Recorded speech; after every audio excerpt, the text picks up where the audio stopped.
Buenas tardes, doctor. Nosotros somos el equipo número 9 y le vamos a hablar del tema de hipoglucemiantes orales.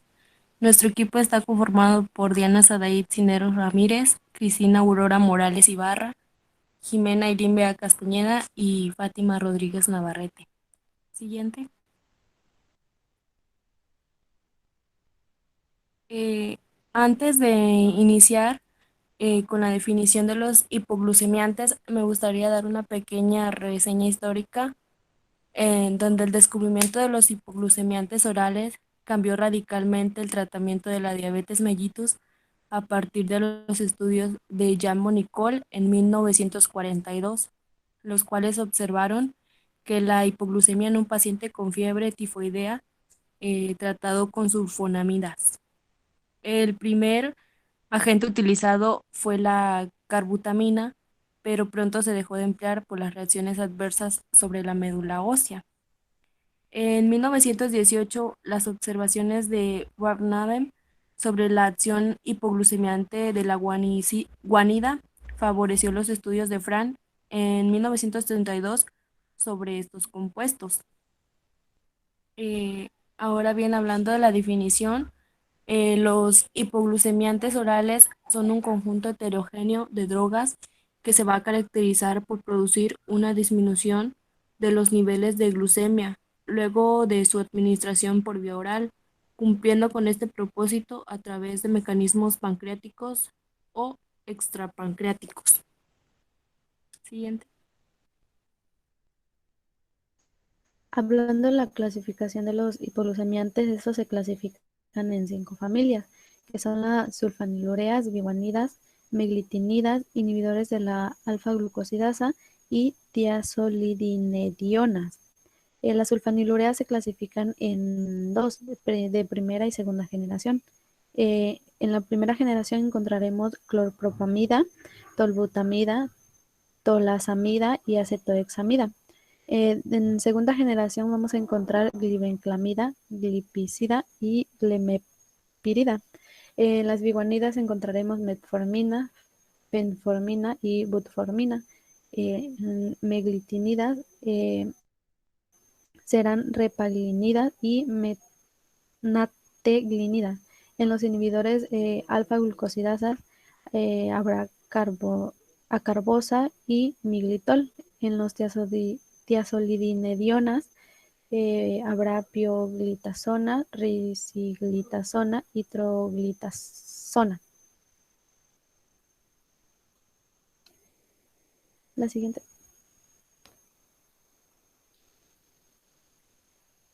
Las sulfonilureas, estas fueron descubiertas en la década de los 40 mediante un compuesto de las sulfamidas llamada carbutamida. Su hallazgo fue el punto de partida para el grupo de las sulfonilureas y estas poseen un anillo aromático enlazado con un grupo amino unido a un grupo ester. De acuerdo al tiempo de aparición se clasifican en sulfonilureas de primera y segunda generación. La siguiente. Las sulfanilureas de primera generación son acetohexamida, tolasomida, tolbutamida, que tiene un inicio de acción de 60 minutos y su efecto dura 12 horas. Clorpropamida tiene un inicio de acción de 2 horas y su efecto dura 12. En la segunda generación encontraremos glibenclamida, que tiene un inicio de acción de 30 minutos y sus efectos duran 24 horas, al igual que la glipizida. Y glimeprimida tiene un inicio de acción de 2 a 3 horas y su efecto dura 24 horas.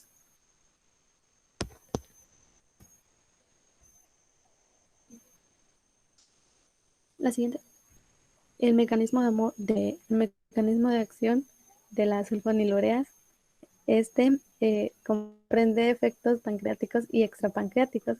Incluyen un aumento de la estimulación a las células B del páncreas para la liberación de insulina. Este efecto se produce por un bloqueo de la bomba de que K-ATPasa, que es bomba sodio-potasio, lo que se traduce en una despolarización prolongada de la membrana celular, con el consiguiente ingreso de calcio extracelular provocando la liberación de la insulina de los gránulos secretores hacia el torrente sanguíneo. Al comienzo del tratamiento, los niveles de insulina en sangre se van a elevar y la glucemia desciende, en tanto que la administración crónica de sulfanilureas, los valores de insulina van a disminuir hasta cifras pretratamiento y se conservan valores reducidos de glucosa en plasma y el mecanismo íntimo de este proceso se desconoce en la actualidad, pero se supone que se debe a un aumento de la sensibilidad de los tejidos diana y la acción de la insulina, debido a la normalización de la glucemia y el predominio de los efectos extrapancreáticos. Los efectos extrapancreáticos van a comprender fundamentalmente un aumento de los receptores de insulina en monocitos, eritrocitos y adipocitos, y aumentan el efecto de la insulina en el número de transportadores para dicha hormona. Van a producir inhibición de la gluconeogénesis hepática y un aumento del consumo de la glucosa a nivel periférico.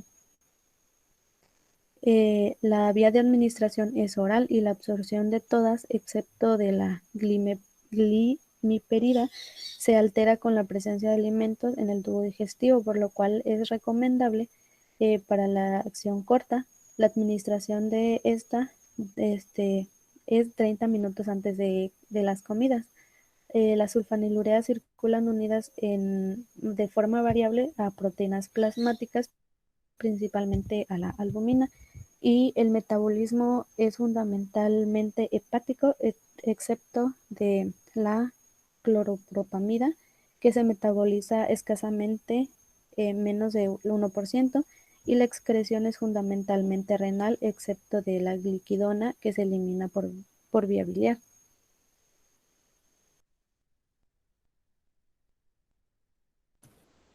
En indicaciones terapéuticas.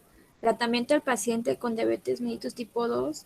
Las dosis usuales son glibenclamida 5 miligramos cada 24 horas, glimepirida 1 a 4 miligramos cada 24 horas y la glipizida 3 a 10 miligramos cada 24 horas.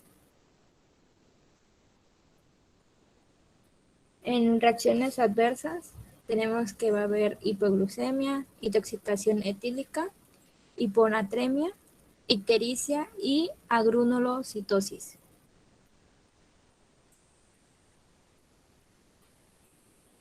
Estas son las presentaciones farmacéuticas: Glupropan, Minodiab y Euglucon.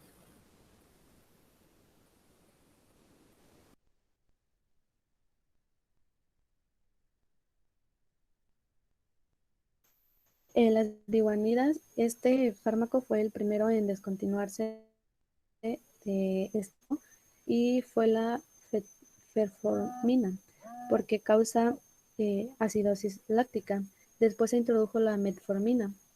Es el fármaco de primera elección para el tratamiento de pacientes con diabetes mellitus tipo 2, con sobrepeso y obesidad. La siguiente.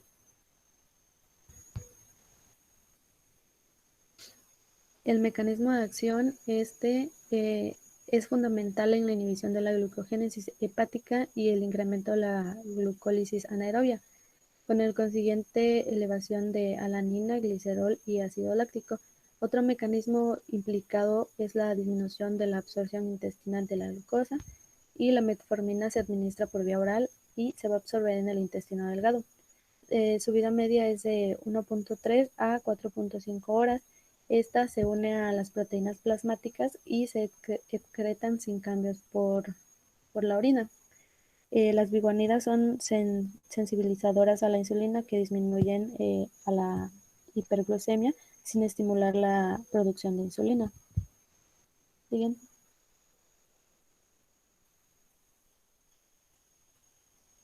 Los efectos farmacológicos serán, estos van a bloquear a la glucogénesis a través de la formación de glicerol a partir de aminoácidos, van a disminuir las cifras de triglicéridos y lipoproteínas de baja densidad, y habrá una disminución de peso cuando se emplean por tiempo prolongado.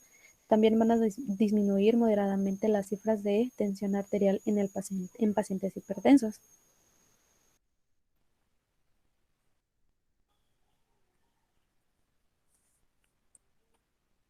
En las reacciones secundarias vamos a tener digestivas que suceden en el 20% de los casos y estas van a desaparecer con el uso continuo. Náuseas y meteorismo, diarrea y anorexia.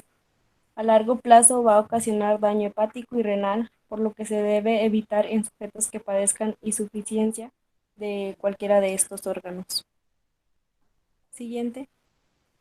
El uso terapéutico va a ser el tratamiento de la diabetes mellitus tipo 2, sobre todo en el paciente con índice de masa corporal mayor a 25 y propenso a IAM, infarto agudo al miocardio. Tratamiento de la diabetes tipo 1 asociada a insulina. Cuando el control ya es difícil, la dosis usual va a ser de 500 a 3000 miligramos en 24 horas. En las representaciones farmacéuticas vamos a tener el Davex XR de 1000 miligramos y Davex XR de 500 miligramos, el Bi-Eulocon y la Glimetal Lex. La meglitinida,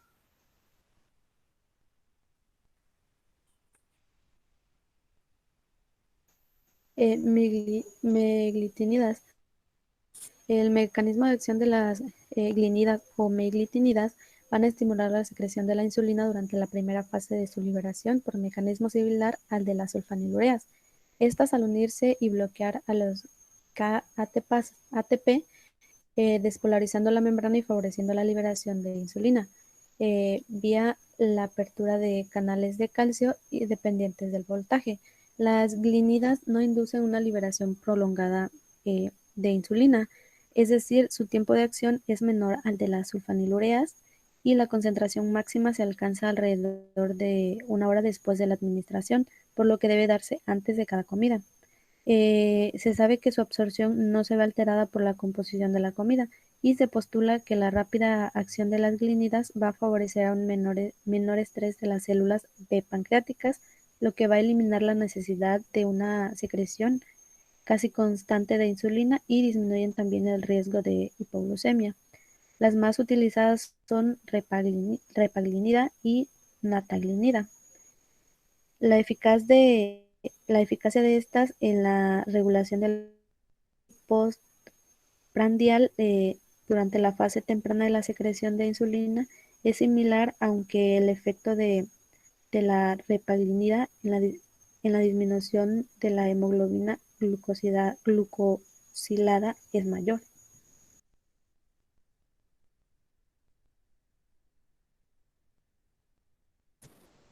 En indicaciones tenemos monoterapia, diabetes mellitus tipo 2 y en combinación con metformina, tiazolidinedionas.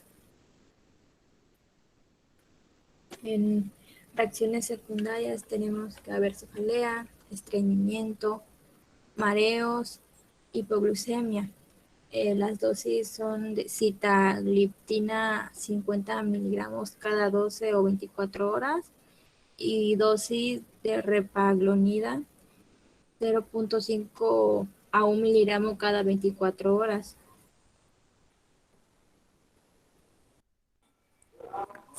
Los inhibidores alfa glucosidasa retardan la absorción de glucosa a nivel intestinal, inhibiendo a las enzimas alfa glucosidasas, evitando que los almidones se transformen en disacáridos, disminuyendo así la glicemia postprandial y van a producir el retraso en la absorción de los hidratos de carbono complejos. En las reacciones adversas vamos a tener de tipo digestivas, que son las flatulencias, la distensión abdominal, los cólicos, la diarrea y se debe evitar la ingesta excesiva de carbohidratos. Su único uso terapéutico es en el paciente con diabetes mellitus tipo 2. Las tiazolinedidonas,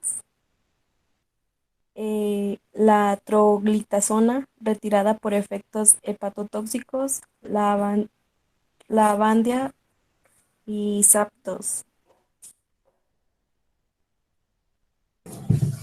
En mecanismos de acción tenemos que aumenta el número de receptores a la insulina en las fibras musculares, también aumentan el número de proteínas transportadoras de glucosa, disminuyendo la glucemia, inhiben la gluconeogénesis hepática y modifican la distribución de grasa corporal.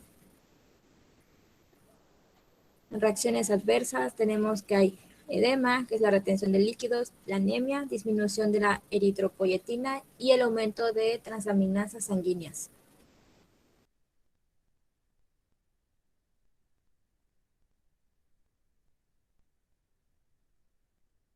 En uso terapéutico es el tratamiento de la diabetes mellitus tipo 2 con resistencia a la insulina.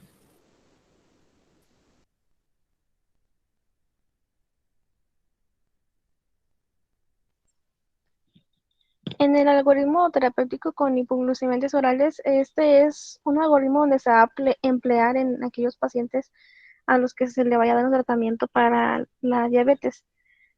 Tenemos que en la diabetes mellitus, en pacientes con diabetes mellitus no insulinodependientes, resistentes al tratamiento dietético o físico, se le debe preguntar primero si es obeso o si tiene gran resistencia a la insulina.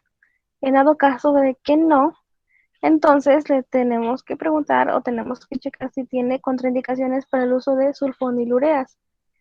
En dado caso de que sí, se busca otro tratamiento, ya sea insulina u otros hipoglucemiantes orales. En dado caso de que no tengan ninguna contraindicación para el uso de sulfonilureas, entonces el tratamiento sería sulfonilureas. Pero si tiene insuficiencia renal, entonces, si tiene insuficiencia renal, se le da gliquidona. En dado caso de que no, se eligen unas sulfonilureas de acuerdo al paciente. Si este responde al tratamiento adecuado, se va a evaluar periódicamente. En dado caso que no, se debe asociar a otros hipoglucemiantes. Y si responde, si no responde de acuerdo al tratamiento, el tratamiento sería insulina. En dado caso de que sí responda al tratamiento, se debe de evaluar periódicamente. Si es que el paciente no es obeso, entonces, en dado que el paciente sea obeso, entonces debemos de preguntar si tiene contraindicaciones para el uso de biguanidas. En dado caso de que no tenga contraindicaciones, se le debe dar metformina. Si sí tiene contraindicaciones para el uso de biguanidas, entonces se le da glitazonas o inhibidores de la alfa-glucosidasa. En dado caso de cualquiera de los dos casos respondan al tratamiento, si es que sí responden el tratamiento, entonces se debe evaluar periódicamente. En dado caso de que no, se debe agregar sulfonilureas a su tratamiento. En dado caso, si responde al tratamiento, si sí responde bien, entonces se debe de evaluar periódicamente. En dado caso de que no, el tratamiento sería insulina. Este, el mejor tratamiento para un paciente diabético siempre va a ser pues la insulina, solamente que algunos pues tienen temor por las causas que vaya a tener en un futuro, pero pues eso es digamos que eso es lo que de por sí le ya pasa porque se va deteriorando paso a paso con el paso del tiempo. En el caso clínico, tenemos a una paciente mujer de 57 años de edad que ingresa al hospital con un tiempo de enfermedad de 3 meses, que es caracterizada por episodios de dolor en el abdomen superior de tipo cólico. También presenta náuseas y sudoración fría. Es internada al hospital de Cañete, es una ciudad de España, con presión arterial de 220 sobre 180. Luego de recibir el tratamiento se da de alta con el diagnóstico de litiasis biliar. Nuevamente, con presión, después de 4 días, regresa al hospital, siendo nuevamente internada con presión arterial de 180 sobre 120. Este, presenta durante la hospitalización 2 exposiciones negras con vómitos oscuros. Después se le da un tratamiento, regresa a su casa y 4 días después vuelve a presentar un cuadro similar, con sudoración fría, náuseas y desvanecimiento acompañada con hipertensión arterial. Aquí es donde nuevamente vuelve a ser internada. Al segundo día se le hace un postoperatorio donde se normaliza la presión arterial y como estaba intubada se retira la intubación endotraqueal. Se le hace un diagnóstico presuntivo a feocrocitoma. Feocrocitoma es un tumor que secreta hormonas y que se puede producir en las glándulas suprarrenales. 8 días después regresa al hospital con los mismos síntomas, agregándose que presentó melena en 2 ocasiones. La melena son las heces oscuras. Se le hizo un examen físico donde los datos más importantes fue que tenía una presión arterial de 120/70 y un pulso de 78 y la frecuencia respiratoria era de 16. La paciente estaba lúcida, orientada y en tiempo y espacio y persona era colaboradora en el examen. En los días subsiguientes, estando en espera en los resultados auxiliares, la paciente presenta episodios de hipoglucemia, casi diarios. Algunos de ellos eran asintomáticos. Después de eso, acude al Hospital Nacional de Arzobispo Loaiza con palidez marcada, sudoración, adormecimiento y disminución de la fuerza muscular del miembro superior derecho, con una glicemia de 40 miligramos por decilitro, siendo hospitalizada. Ahí fue cuando ya se le hicieron los exámenes complementarios y estos parámetros fueron los siguientes, que salió con una glucosa de 25 miligramos por decilitro, cortisol plasmático de 13.3, lo normal es 6.2 a 26 y la insulina basal de 30.4 unidades por mililitro, los normales de 13 a 17 y un péptido de 5, los normales de 0.9, encajes arteriales con la pH de 7.4 y saturación de 97.